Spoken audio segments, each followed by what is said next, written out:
Chinese spies are trying to infiltrate the U.S., from universities to the FBI. Ever hear of a honey trap? A honey trap is when a hostile foreign government uses, say, a beautiful woman to seduce someone, a politician, a businessman, a scientist.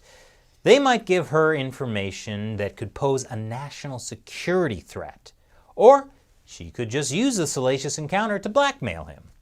And let's just say, Chinese leaders know a thing or two about honey. I sat down with former FBI operative Mark Ruskin, author of The Pretender, My Life Undercover for the FBI, to find out how Chinese agents are using honey traps and many other techniques to infiltrate the United States. The majority of the data that they seek is actually available through open sources. Much of it is available legally to anyone who takes the trouble to look for it.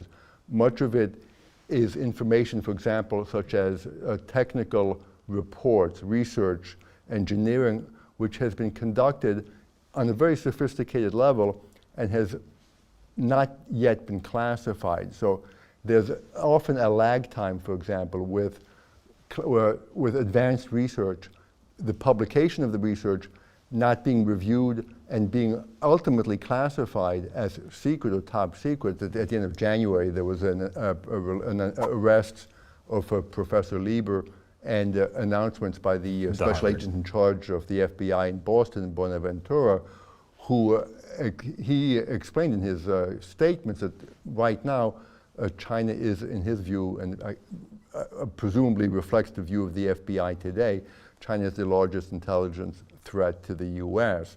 Historically, there have been a number of ways that the Chinese have used traditional espionage techniques. One in particular, honey trap, which is using an attractive female case officer, an intelligence officer, to develop a relationship with someone who has access to classified information. There was an FBI agent, a supervisor, James, and his last name escapes me right now, but who, with Cassandra Leung, was the name of the intelligence officer, not her real Mandarin name. But she developed a relationship with him, and for 20 years, that relationship continued. It's hard to imagine, for nearly 2 decades, and he was the supervisor of a China counterintelligence squad in the FBI's Los Angeles office. And he was taking, apparently, from what I understand, confidential classified documents to his rendezvous with her. There are other areas where these honey traps could be used, and which are not to infiltrate America's counterintelligence services, but simply to infiltrate, say, academia. You could have this kind of technique being utilized with college professors or engineers working at nuclear research laboratories, which we wouldn't know about because they haven't come to surface yet. Just look back to the Clinton re-election campaign.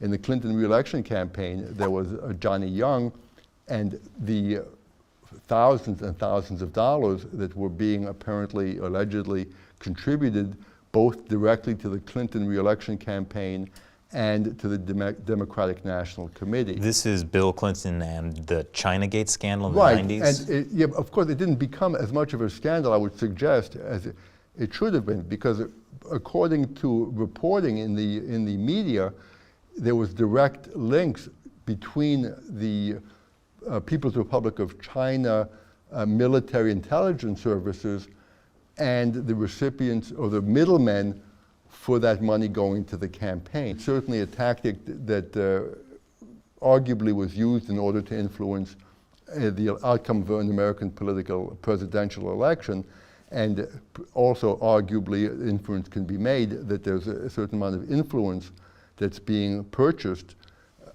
through that kind of donation. China takes advantage of the open source information, but essentially the free and open access information of the United States. So if the government tries to stop that, it's almost like they're trying to stop free and open access to information, which is at the is one of the cores of our society. So it's a balancing act. To what extent do we maintain openness and at the same time protect national security?